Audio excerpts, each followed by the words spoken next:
Hello friends, welcome to SSC coaching centre. दोस्तों, आज के वीडियो में देखेंगे अनुपात से संबंधित प्रश्न जो बार बार परीक्षाओं में आते हैं। आपको जरूर देखने को मिलेंगे इस टाइप के प्रश्न, तो पूरा वीडियो देखिएगा।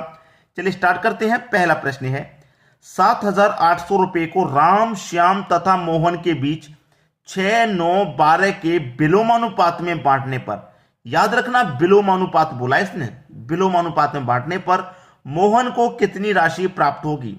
देखिए, सबसे पहला व्यक्ति राम, फिर दूसरा व्यक्ति श्याम, तीसरा व्यक्ति मोहन। ये 3 व्यक्ति हैं, लेकिन इनका ये अनुपात नहीं है।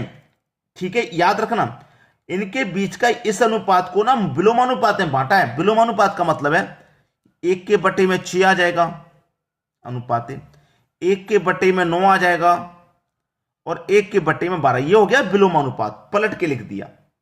लेकिन अनुपात कभी बटे की फॉर्म में नहीं होता है, तो इसको सही फॉर्म में हमें लाना पड़ेगा, क्योंकि यहां तो उसने विलोमानुपात कह दिया। अब इसको हमें सही बनाना है। तो 6, 9 और 12 का एलसीएम ले लो तो कितना हो जाएगा एलसीएम 36। 6 से काटो 36 को, 6 बार में जाएगा 6 एकम 6, तो इसका अनुपात आ गया 6। चलिए 9 चौके 36, 9 से काटेंगे 4 बार में, 4 का गुना 1 से करेंगे तो 4 हो जाएगा। 12 त्रिक 36, 3 बार में कटा, 3 एकम 3, तो आपका मोहन का आ गया 3। ये हो गया इनका बिल्कुल सही रेशियो। सही रेशियो अब निकल के आया है। अब आपके पास राशि कितनी है, 7,800 रुपए की राशि है। ठीक है, जब राशि का योग 7,800 है तो अनुपात का भी योग कर लो। अनुपात का योग हो जाएगा भैया 13। ठीक है, जब योग होता है तो अनुपातों का हम योग कर लेते हैं। कटा लो, 13 छिंग 78 और 2 जीरो, यानी कि 600 बार में ये कट गया। पूछा क्या है, मोहन को कितनी राशि प्राप्त होगी। मोहन का रेशियो कितना है 3, तो 6 त्रिक का 18 और 2 जीरो, यानी कि 1800 बार मिल कट जाएगा। भाई 600 का गुना 3 से करेंगे 1800 मिल जाएगा कि नहीं। मोहन का हिस्सा कितना है भाई, मोहन को राशि जो प्राप्त होगी वो 1800 की है, यानी कि पहला ही ऑप्शन आपका सही है। अगर आपसे राम की कह देता तो 600 का गुना 6 से कर देते राम के अनुपात से। श्याम का कह देता तो श्याम का अनुपात 4 है, तो 600 का गुना 4 से कर देते। आगे सभी की समझ में बात। चलिए अब देखेंगे हम अगला प्रश्न। अगला प्रश्न है, यदि 2a बराबर 3b बराबर 4c हो तो abc का मान क्या होगा। abc का मान यानी कि a, b और c का मान रियल में होगा क्या, यहां तो पता नहीं है। 2 के साथ में a है, 3 के साथ में b, 4 के साथ में c। ठीक है, यही तो दिया गया। जब कोई संख्या साथ में होती है ना, साथ में, तो इसका मतलब अभी अभी जो मैंने आपको विलोमानुपात समझाया उसी फॉर्म में है। तो इसे हम क्या करेंगे, 1 के बटे में 2, 1 के बटे में 3 और 1 के बटे में 4 ले लेंगे। अब नीचे वाली संख्याओं का एलसीएम ले लो, एलसीएम आ जाएगा 12। 2 से कटाओ 12 को 6 बार में जाएगा, 6 का गुना 1 से करेंगे तो 6। 3 से कटाओ 4 बार में जाएगा, 4 का गुना 1 से करेंगे तो 4। और 4 से कटाओ 3 बार में, 3 का गुना 1 से करेंगे तो 3। तो जो एबीसी का अनुपात होगा ना, जो एबीसी होगा वो होगा 6, 4, 3। कितना, 6, 4, 3 होगा, यानी कि 6, 4, 3 दिया गया आपके सी ऑप्शन में। तो प्रश्न को करने का सही तरीका आप सीख गए तो प्रश्न कभी गलत नहीं होगा और एग्जाम में आप जरूर पास करेंगे। चलिए अब देखेंगे अगला प्रश्न। अगला प्रश्न है, यदि 3a बराबर 6b बराबर 9c तो abc क्या है। abc क्या है पूछ रहा है उसने, a, b और c क्या होगा ये पूछा है उसने। ठीक है, चलिए वही तरीका है। आपके पास इन 3 के साथ में a है, 6 के साथ में b और 9 के साथ में c, तो इन्हें 1 के बटे में लिख लेंगे। 1 के बटे में 3, 1 के बटे में 6 और 1 के बटे में 9। 3, 6, 9 का एलसीएम लूंगा तो 18 आ जाएगा। 3 से काटूं 18 को 6 बार में, 6 का गुना 1 से करूं तो 6 ही रहेगा। 6 से काटूंगा 3 बार में, 3 का गुना 1 से करूंगा तो 3 रहेगा। 9 से काटूंगा 18 को 2 बार में जाएगा, 2 का गुना 1 से करूंगा तो 2 ही रहेगा। ठीक है, 6, 3, 2, 6, 3, 2 क्या हो गया आपके प्रश्न का यहां पे बिल्कुल सही जवाब। ठीक है, 6, 3, 2, 6, 3, 2 बी ऑप्शन में दिया गया है। बी ऑप्शन क्या हो गया प्रश्न का बिल्कुल सही जवाब। आसानी से समझ में आ गया सभी को, कोई दिक्कत नहीं। चलिए अब देखेंगे अगला प्रश्न। अगला प्रश्न है, यदि 6a बराबर 11b बराबर 7c है तो abc क्या है। क्या पूछा आपसे, a, b और c पूछा है पहले के जैसे। ठीक है, और जो हमारे पास ये संख्या हैं इनको हम क्या करेंगे, वही लिख लेंगे विलोमानुपात में। जैसे 1 के बटे में 6 अभी तक जो करते हुए आए, 1 के बटे में 11 और 1 के बटे में 7। यही तो करेंगे हम, ठीक है, यही तो करेंगे भाई। अभी तक जो सीखते हुए आए वो तरीका हमारा बिल्कुल यही है, अभी तक जो सीखे हैं। लेकिन यहां पे मेरी एक बात ध्यान रखें, एक बात ध्यान रखें। चलिए मैं पहले आपको करके दिखा देता हूं यहां पे, ताकि आपको समझ में आ जाएगा। क्लियर है? समझ में भी तो आना चाहिए कि भाई ऐसा क्यों हो गया। अगर मैं डायरेक्ट कर दूंगा तो आपकी समझ में नहीं आने वाला। डायरेक्ट का मतलब ये होता है कि जैसे हमें ए का मान निकालना है, इस ए का मान को छुपा लेंगे। 11 सत्ते 77, यहां 77 आ जाएगा, ठीक है। अब बी का निकालना है तो बी वाले को रखो यहीं पे, 6 का और 7 का गुना कर दो, 6 सत्ते 42। अब सी का निकालना है तो सी वाले को छिपाओ, 11 छिक्के 66, 11 छिक्के 66।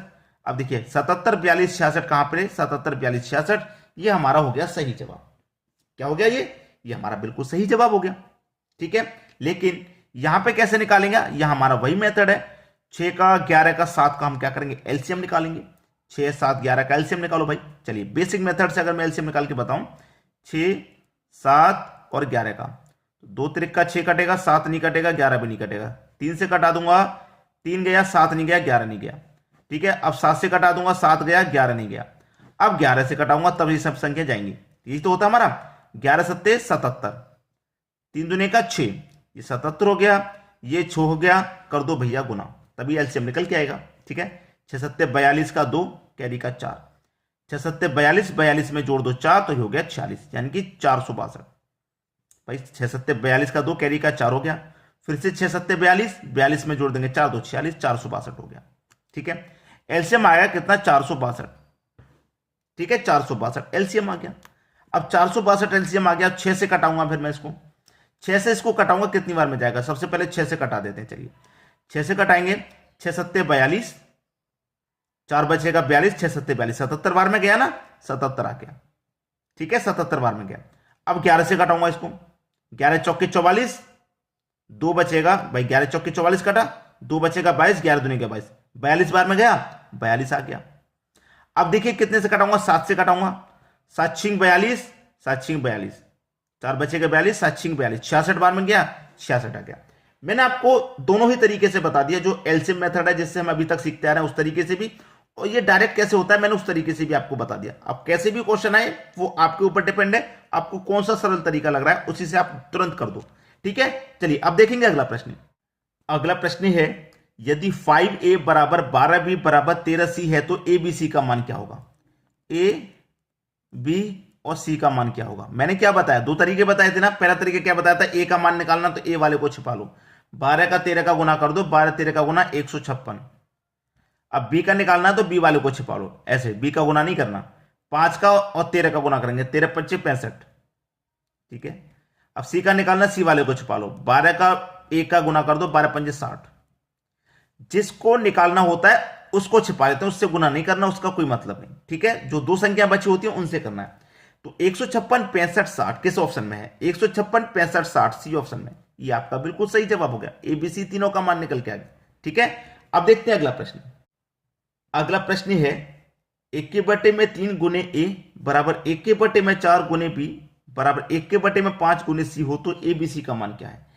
ये वाला प्रश्न एमबीए में पूछा गया था, ए बी और सी का मान पूछा है। ये वाला जो क्वेश्चन है ये एमबीए में पूछा है, एमबीए में, ठीक है। अच्छा प्रश्न होगा, जब एमबीए में पूछा है तो भाई प्रश्न अच्छा होगा ही होगा, ठीक है, प्रश्न तो अच्छा हो गया होगा। अब देखिए यहां पे ध्यान रखना, कभी भी इस तरीके का जो प्रश्न आ जाता है आपका, भाई देखिए यहां पे गुने में ए है, यहां पे गुने में बी है, यहां पे गुने में सी, इसका मतलब क्या है, कुछ नहीं है प्रश्न में, आंसर तो आया हुआ है। शॉर्ट तरीका हम इसीलिए तो बताते हैं, इसका आंसर आया हुआ है, आया हुआ है, आया हुआ है, आया हुआ है। देखिए बटे में 3, यहां 4 5, 3 4 5 आंसर आ गया, तो 3 4 5 बी ऑप्शन बिल्कुल सही जवाब है। आपको कुछ करना ही नहीं है इसमें, इससे प्रश्न में तो कुछ करना ही नहीं है। आपको मैं एक बात बता दे रहा हूं, इससे प्रश्न में तो कुछ करना ही नहीं रहेगा आपको। ऐसा प्रश्न कभी भी दे दिया जाए उसमें कुछ नहीं करना, याद रखना, बस जैसा जैसा दिया गया वैसे वैसे आंसर आ गया। क्लियर। अब देखते हैं अगला प्रश्न। अगला प्रश्न है, 1/4 b/5 c/6 d/8 a b c d क्या होगा। अभी कराया है भाई, अब ये मत कहना कि हमसे नहीं हो पाएगा, अभी के अभी कराया है। ऐसा ही प्रश्न था, ऐसा ही प्रश्न था जो मैंने अभी के अभी कराया था। कैसे था मैं समझा दूं, ऐसे ही कैसे था। 1/3 गुने ए था, ऐसा ही तो था। ए का गुना 1 से हो जाएगा तो भाई 1 का गुना 1 से हो जाएगा तो 1 ए ही तो रहेगा, बटे में 3 रहेगा। तो 1/3 और 1/4 भाई एक जैसी ही संख्या तो बन पा रही है, ये वही तो बन रही है। ठीक है, ऐसी ही संख्या तो थी भाई। 1/4 गुने बी, ऐसा ही तो था। तो बी का गुना 1 से करेंगे, बी हो जाएगा बटे में 4, बिल्कुल वैसे दे रखा। बी के बटे में यहाँ 5 है, यहाँ पे 4 था पिछले क्वेश्चन में। तो क्लियर हो गया। कुछ करना होता है इसमें? कुछ करना ही नहीं होता। मैंने बताया था कुछ करना नहीं, वही लिख दो बस, जो दिया गया वही लिखना है। आंसर तो आया हुआ है 4 5 6 8, 4 5 6 8, पहला ऑप्शन बिल्कुल सही। नहीं करना होता, कंसेप्ट को समझ लीजिए, बस खत्म प्रश्न। चलिए अब देखेंगे अगला प्रश्न। अगला प्रश्न है, यदि 2/3 गुने ए, 3/4 गुने बी और 4 के गुने में 5 गुने सी, तो ए बी सी का मान क्या होगा? बढ़िया प्रश्न है दोस्तों, कोई दिक्कत नहीं होनी चाहिए यहाँ पे। अगर यहाँ पे 1 होता तो आप आसानी से कर लेते, इसीलिए मैं इस प्रश्न को दे रहा हूं आपको होमवर्क के लिए। ठीक है, ये प्रश्न आपके लिए होमवर्क है, आप इसका आंसर करके हमें कमेंट बॉक्स में बताएंगे क्या आएगा। कैलकुलेशन सभी करेंगे, लेकिन यहां पे कहीं पे कोई गलती हो रही है तो मैं आपको बता दूं, ये जो बी ऑप्शन है ये इसका सही जवाब है। बी ऑप्शन इसका सही जवाब आ रहा है, बी ऑप्शन। ठीक है, तो जिन बच्चों का बी ऑप्शन आ जाए 18 16 15, समझ लीजिए कैलकुलेशन बिल्कुल सही की है। ठीक है, तो अपना अपना आंसर कमेंट करके बताइएगा किसने सही किया किस गलत, और वीडियो कैसा लगा जरूर बताइएगा। ठीक है दोस्तों, धन्यवाद।